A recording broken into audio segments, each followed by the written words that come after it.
So if you studied economics, you know that increasing the amount of money in circulation, printing more money, ultimately leads to inflation. So why do certain countries rely on printing more money, although it leads to inflation? Let's take a look.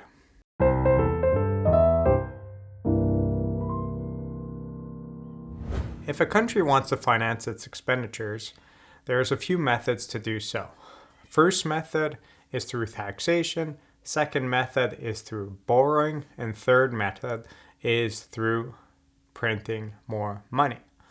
So if we think about a country that is developed, it's going to have a good taxation system in place, and that could be sufficient to financing its expenditures. If it's still running a budget deficit, then it could resort to borrowing through government bonds or treasury bills. The inflation tax, or the inflation side of things through printing more money, is not something that typically happens in well-developed countries because they try to keep that price in check and keep inflation rates close to 2%. So why do certain countries still accept to having a greater increase in money supply that leads to inflation? Well, if you think about the two first categories, some of those countries may struggle with the first two categories. In well-developed countries, it's easy to make sure that everyone's paying their fair share in taxes, even though there's loopholes and whatnot. People file their income taxes and people have to pay for their sales taxes when they buy goods. You can get away with it, but it leads to big penalties if you get caught, and the system's quite well established.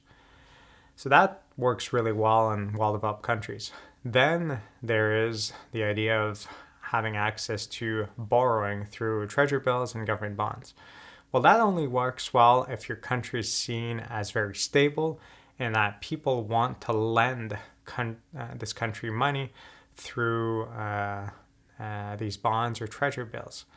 But if you're in a small, very poor country that's not very stable, and you are one of the richer people in that country and you have an extra amount of savings, well, you're going to buy treasury bills or bonds from a country that is much more stable than your own.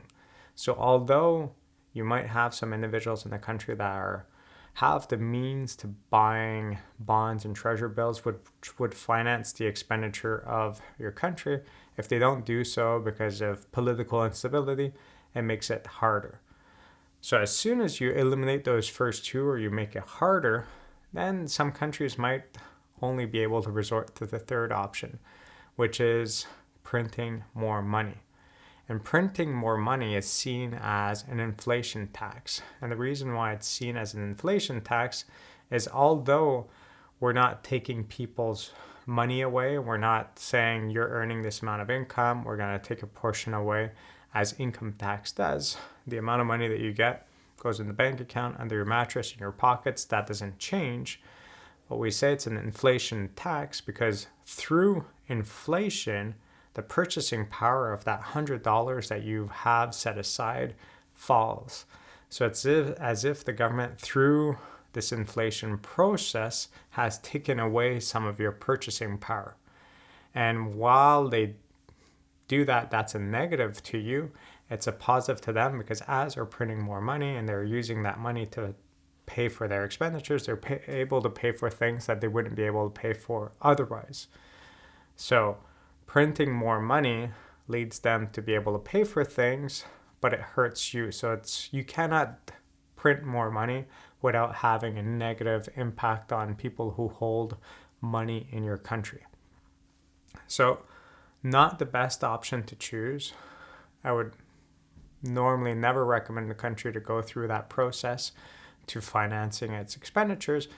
But if that's really the only resort that you have, the only option that you have, then it's more understandable. So if you look at the chart that compares growth in money supply and inflation, you could see that there's a very linear link between the two. And you can see that most of the countries that have a high increase in money supply and a high inflation are often less developed countries. The most developed countries are all in that bottom section, which has very low increase in money supply and very low inflation levels. So hopefully you can understand where inflation tax is still a tool that can be used if it's your last resort. If you found this video interesting, please consider subscribing or joining my class where I guide you to apply and expand on the information found in these videos to real-life examples. Have a good day.